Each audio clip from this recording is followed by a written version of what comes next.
The next speaker is considered persona non grata at the 92nd Street Y. He has been an intelligence analyst, I understand, for over 27 years, and causes the people a lot of problems worldwide. He's the co-founder of Veteran Intelligence Professionals for Sanity, Ray McGovern.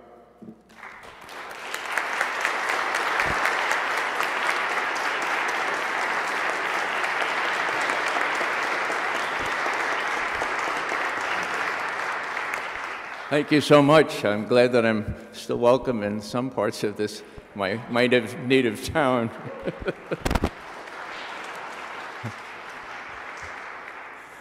Ironically, I had spoken at the Schiller Institute event in Germany a month or two ago, and part of my pitch was, if you're old, if you have gray hair like I do, people are going to pay attention to you if you put your body into it and get roughed up. They're not going to break any bones. Well, I lied about that. I got a fractured shoulder. But it doesn't hurt very much. So I hope it doesn't whet anybody's appetite that has hair like mine. Go ahead and do what we have to do now, because it is time to get out in the streets, to find ways to put our bodies into it, to stop this machine. And this is so relevant here, to be discussing John Kennedy, discussing what happened in 9/11, and all kinds of other very relevant things. I want to start by simply saying that I was a young movement one time. I was a young person, and when I heard in my senior year of college John Kennedy in his inaugural invite those of us who had something to offer, not to ask what the country could do for me, but for what I could do for the country. Like many other people my age, we were really inspired. And you know, there are still some of us left down here in Washington, or down there in Washington. Let it not be forgot that once there was a spot for one brief shining moment that was known as Camelot. Camelot had come. We were all inspired. I had just entered the Central Intelligence Agency after being an Army infantry and intelligence officer. I was just there 7 months before President Kennedy was killed. So the very poignant strains of the Mozart Requiem meant a lot for me today, and there are lots of other phrases in there that I may cite here if time permits. I remember where I was 51 years ago. Would you believe I was in the Pentagon Situation Room? We were young trainee officers for the CIA, and we were being given a tour of what goes on in the Pentagon Situation Room, and the word came. So it's not easy for me to forget, or to remember, actually, where I was. Had it all happened? Well, I recommend to you a book that was written by James Douglas. It's named JFK and the Unspeakable. David Swanson alludes to it today in an incredibly good blog piece that he has put up. I hope all of you know of David Swanson. The press, of course, helped then and is helping now to cover everything up. It wasn't quite as bad then, but it was palpable. We had Director William Colby saying publicly that we in the CIA control just about, 90% of the people in the press who are important. Well, you know, that boggles the mind. I found it hard to believe in those days. No longer, no longer.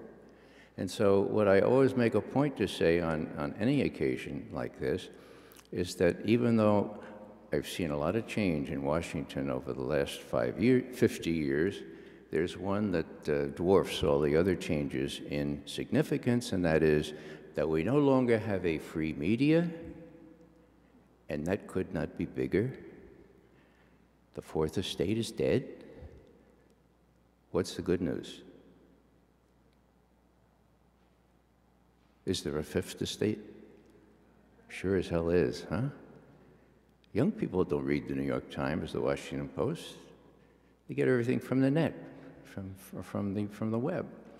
And so that's a great hope for the future, because young people are beginning to find out what's going on in this world.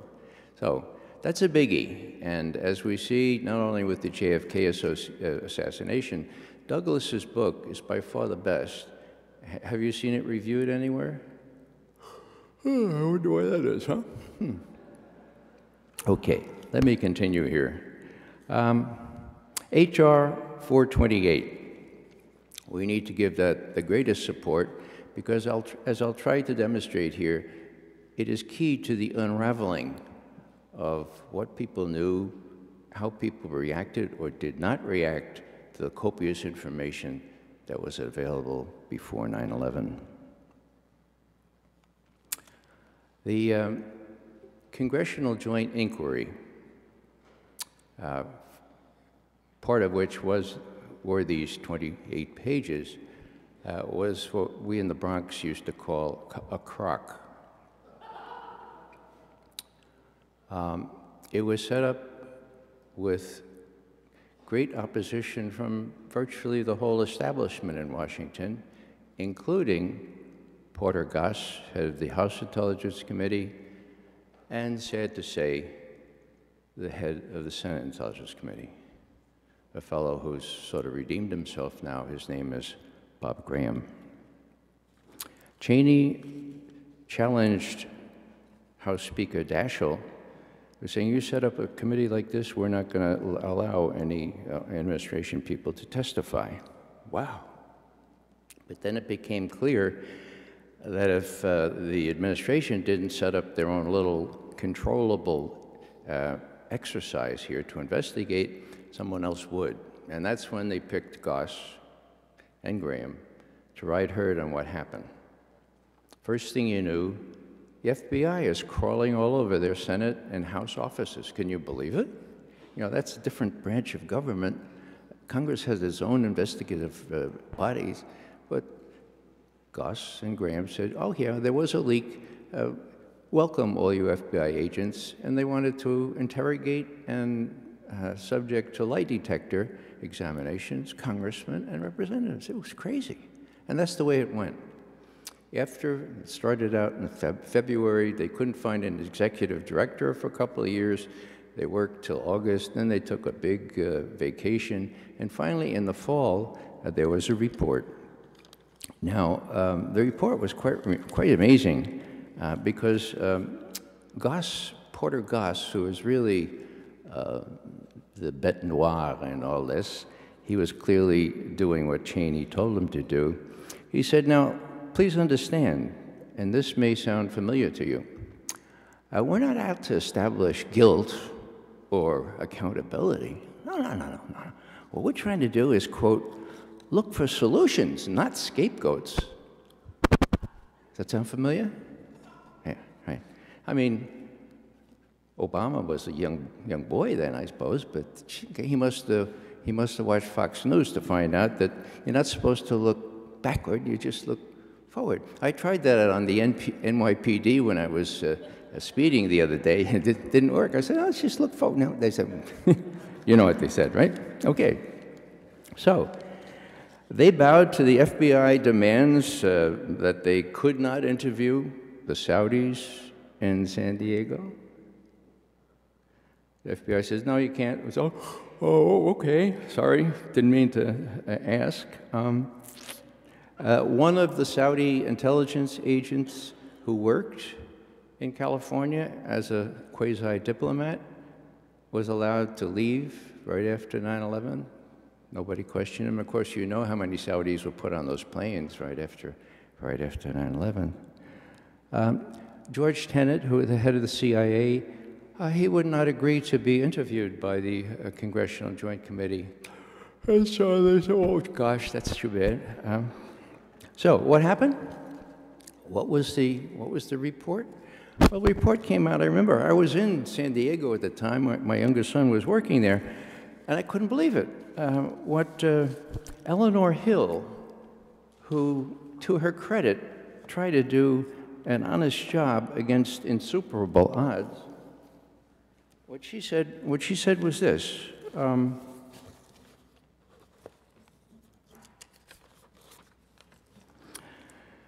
According to the White House and the Central Intelligence Agencies, and we fought about this well into the evening, Bush's knowledge of intelligence information relevant to this inquiry remains classified, even when the substance of the intelligence information has already been declassified.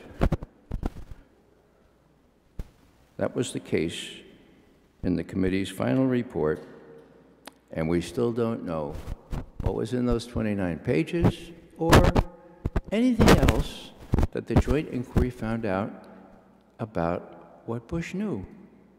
What a great inquiry, huh? Well, it goes from bad to worse, guys. Next thing you know, we have a commission. Now, thanks to the pressure from the families, we had a commission, but it was, again, Crock Part 2. Who was set up to do it? Well, well-heeled people like Governor Keane from New Jersey, who knew nothing about Washington and its ways and admitted it. He said, well, I'll go down there one day a week and I'll learn. And he later complained that it took him 6 hours to get through security before he could go read anything, and then they wouldn't let him take any notes. And he complained about that. You know, it's really hard to be the head of this commission if they won't let you do that kind of stuff. Lee Hamilton, he's the Democrat, quasi-Democrat that they trot out to be on these commissions. He screwed up on Iran-Contra royally, okay? And so for services performed, he gets to co-chair this. That's what we, and you know, if we needed further reason for proof, I mean, who was picked to be the initial chairman of the committee? Anybody remember? Who? Henry Kissinger. The paradigm of honesty, huh? And what kind of clients did Henry Kissinger have a lot of? Saudi Arabia. Wow, okay. And was and John Brennan, who was interested in all this. Where was he the chief of station for the CIA? Saudi Arabia. Man, I tell you, we got a good Saudi connection here, or complex, or nexes of connections. So, when Henry Kissinger was face down, to the family's credit, and removed from consideration, well, of course he did it by his own will, he couldn't do it, you know? Then we had Max Cleland, you know, double amputee from Vietnam, knows a little about war that the others didn't, and all of a sudden he's off the commission. So what do you end up with? You end up with 10 members of what my Irish grandmother used to call the upper crust. Now, you know what the upper crust is, do you not? Well, I'll tell you, it's a bunch of crumbs held together by a lot of dough.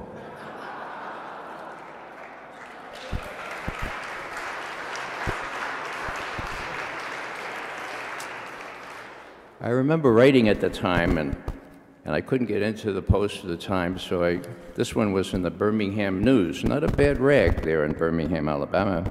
I said, why should we care about all this?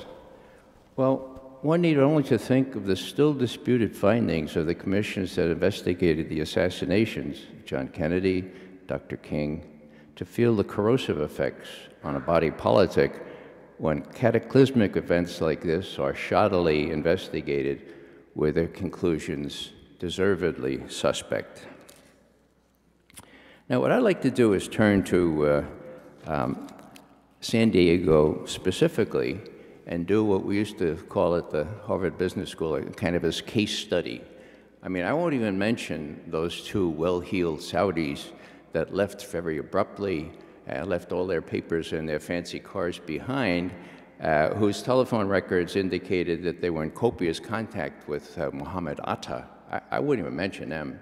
Or the flight school people in Phoenix, people learning how to fly, or in Minnesota, learning how to fly a plane. Jeez. Learning how to fly a plane without bothering about how to land it or even take off. So I won't even mention, I'm just going to talk about San Diego, okay? Now, we have the 28 pages that are not available, and we have Bandar Bush, also known as Prince Bandar, who was the ambassador in Washington for about 87 years, I believe. But he was very close to the Bush family. And we had those people flying off, about 24 of whom were related in some way to the bin Laden family.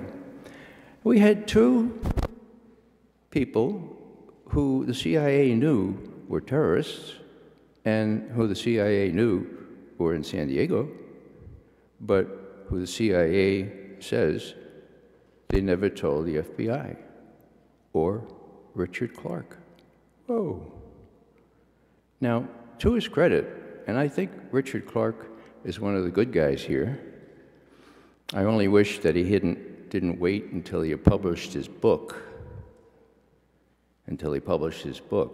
to speak out. They all do that down in Washington. It's not as though he needs any more money. He should have come out right away, okay?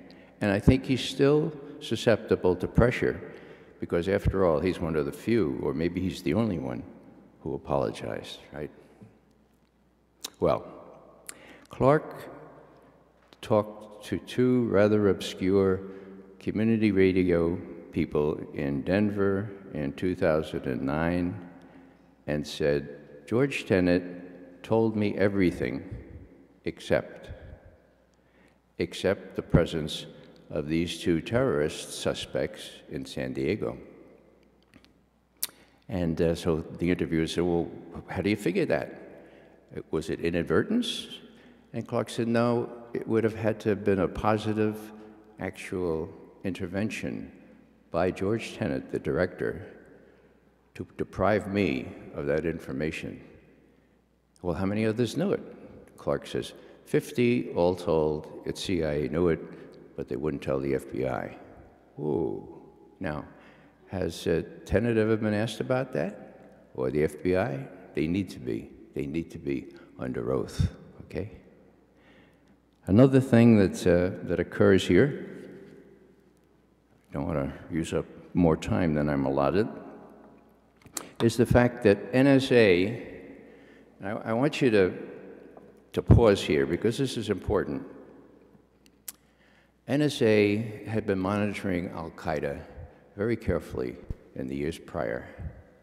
They had done a substantive report identifying the various nodes, the various places where people were, and they were intercepting. They were intercepting the communications telephone from San Diego, from these 2 terrorists, back to Yemen, where the safe house was with the central for the communications. And guess what? People say, well, they only had the metadata. They had the content. How many conversations? The president says 1. That's curious. The chief of the counterterrorism center says 7. So they had the content, they had the warning. Now, how do you explain that NSA didn't share that information, which is its job, with the FBI or the CIA or anybody in government? People who work at NSA, whom I know pretty well, tend to explain it by saying, well, knowledge is power, and you know, once you give out that information, it's not yours anymore, and you know, I say, wow, I don't know. And the people of the FBI or people of the CIA say the same thing. You know, if we had told the FBI about those 2 terrorists in San Diego, then we wouldn't have been able to flip them. We wouldn't have been able to turn them, as the term we use in intelligence. We wouldn't be able to double them, okay? George Tenet had 0 agents in Al-Qaeda. Here's 2 live bodies. He could be able to double them, but not if he told the FBI, because then they would come under FBI jurisdiction, San Diego being part of these United States. So there's all kinds of things that need to be sorted out here, and this is clearly covered up. What Richard Clarke has said right on the record is that if FBI and CIA had done their jobs properly, quote, at least some of the hijackers could have been captured before the attacks of 9/11. Even Moussaoui, the fellow that I didn't want to mention in Minnesota, they captured him about 10, 15 days before 9/11. Couldn't get the FBI headquarters to give them permission to look into his laptop. Now, how's that figure? The lawyer responsible for denying that permission, he got a major, major prize from the FBI the next year, equivalent to his already six-figure salary. Figure that one out. So, cover-up? Of course there's a cover-up. The question is, what's being covered up? I want to say one more thing, because I think it does relate to the 28 pages. And that thing is torture. Now, I've been writing and thinking a lot about torture, mostly because the CIA is redacting all the verbs, or alternatively, all the nouns out of the Senate Intelligence Committee report on torture. So it's not really intelligible. And there's this little kabuki dance going on where the president says, John Brennan, would you please make sure that we don't reveal any sources or methods here?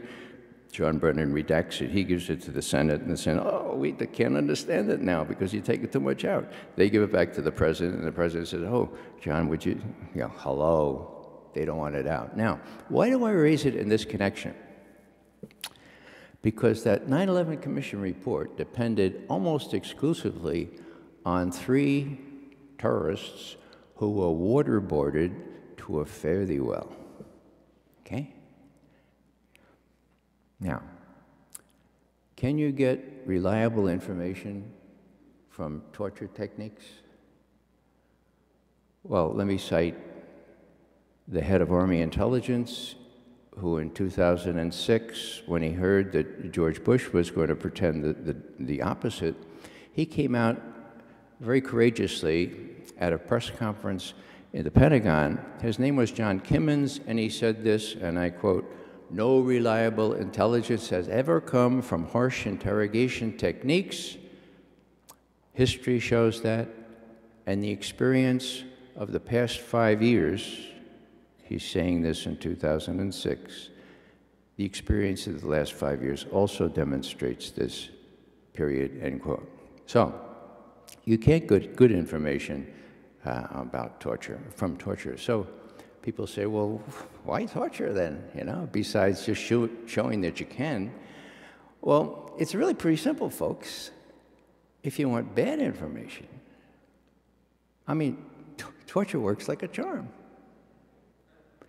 If you want to prove that Al-Qaeda was working with Saddam Hussein, man, this fellow al-Libi that they captured, he wouldn't tell our interrogators that, but when they sent them to the Egyptians, who are more accomplished at these techniques, gosh, he spilled the beans and said, oh yeah, I was a travel agent. I sent all manner of Al-Qaeda people up to be trained in explosives and weapons with Saddam Hussein. And President Bush announced that the next day as though it were true. It was a lie. And al-Libi said that as soon as they mistakenly released him. He says, it was a crock. He says, I don't think he said crock. He says, I just told him that I knew that what they wanted me to say. And so that's what I told them. Now, how does this relate here? Well, if what the interrogators, and there were CIA interrogators, were after was a certain story about what happened on 9/11, man, Khalid Sheikh Mohammed was waterboarded. Anybody remember how many times? 187. Man, this is a good group. Yeah. Abu Zubaydah, how many? Just 83, I think, and there was one other. So all I'm saying here is that even Senator Kerry from Nebraska, who was on the commission, said, when I learned about how they got this information that formed the basis for all our judgments, I said, oh gosh, this is really a little suspect. So let me finish up here. All I'm trying to say here is there are so many things that need to be need to be put together. I hate to say connect the dots, but that's what we're trying to do. And I think those 28 pages are going to start the unraveling, just like a mummy. You know, if you take off that little first linen, you're going to unravel the whole thing. And so it's really, really important that we get those people under oath, that we get a separate investigation, which makes the only kind of sense that we have. And what we need to do that, I think, is a broad movement that cares not only about this kind of thing, and specifically this, but about torture, and about eavesdropping, and about all the indignities that have been inflicted upon us as a result of 9/11. Because I'll ask you to finish the sentence here. After 9/11, everything changed, right? Including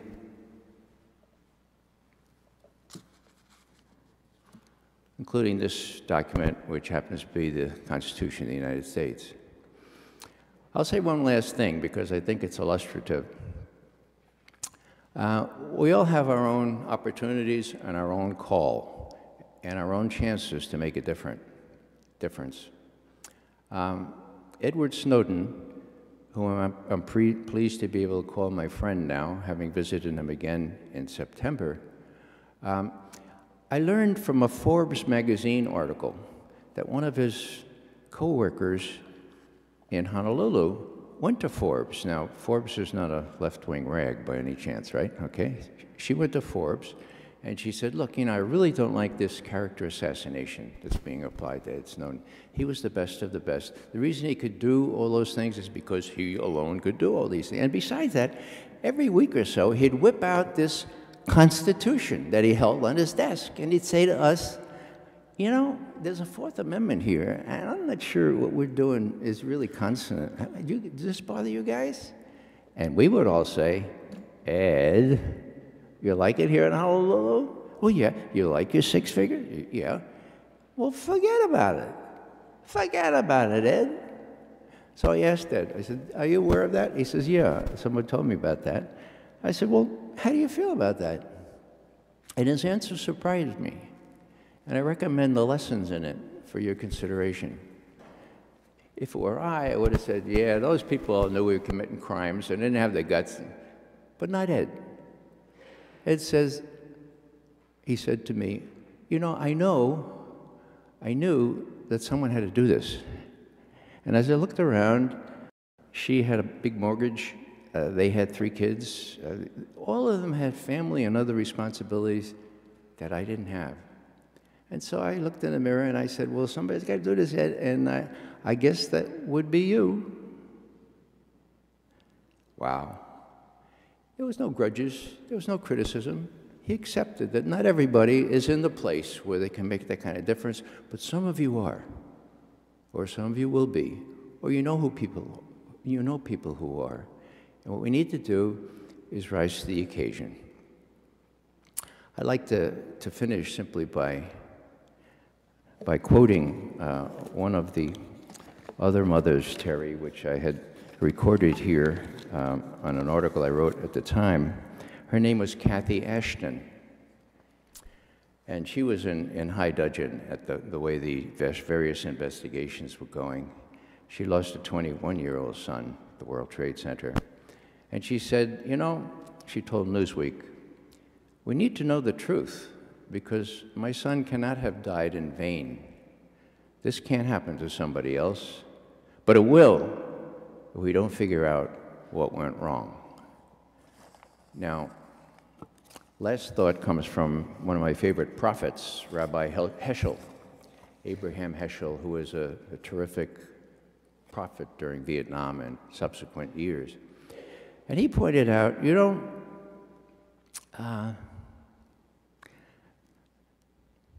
indifference to injustice, indifference to evil is worse, actually, than evil itself.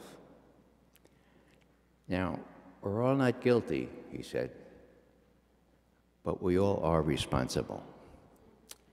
And so let's shoulder that responsibility. My hat's off to the folks working on the 9/11 problem, Les Jameson and all the people from the early days of Not in Our Name and The World Can't Wait and all the other 9/11 folks. Let's get to it. Let's put our shoulders to the wheel, not be intimidated by the likes of Dick Cheney. And let's do it, because it really is up to us, those of us who are children and grandchildren, want a different country from the one that we have descended into. Thank you very much.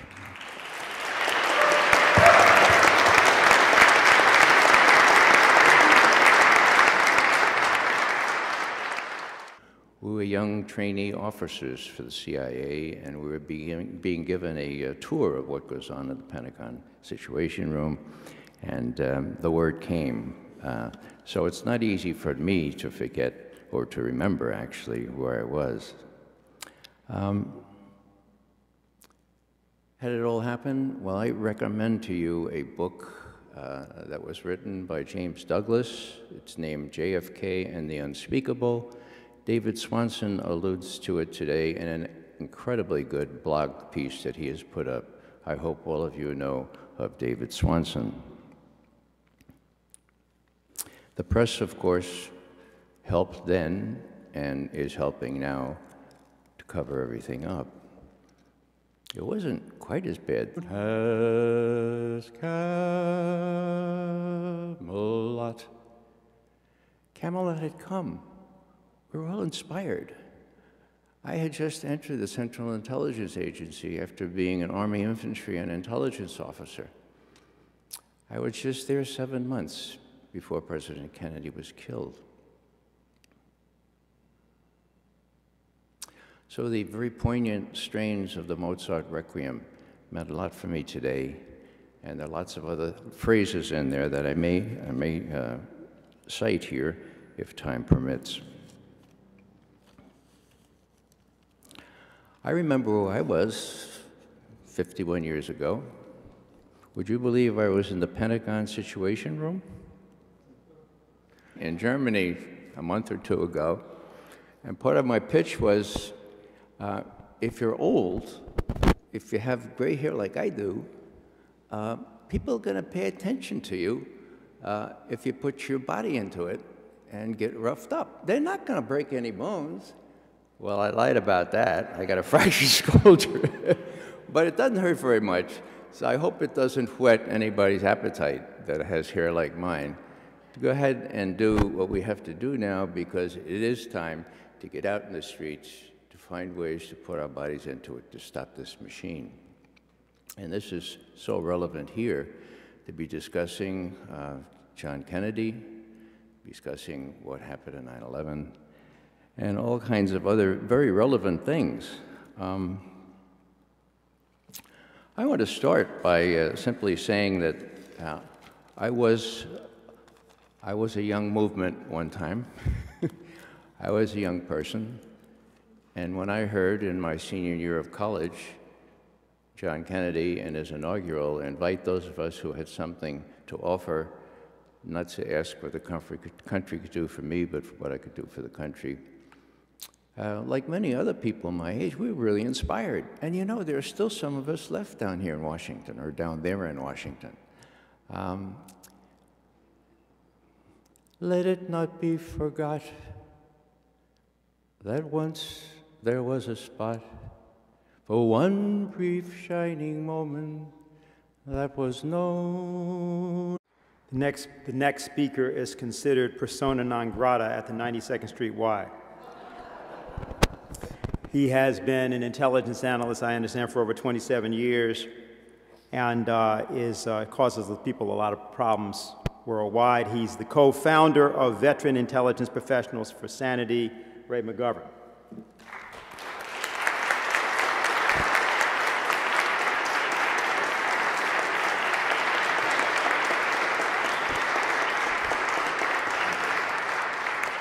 Thank you so much. I'm glad that I'm still welcome in some parts of this, my native town.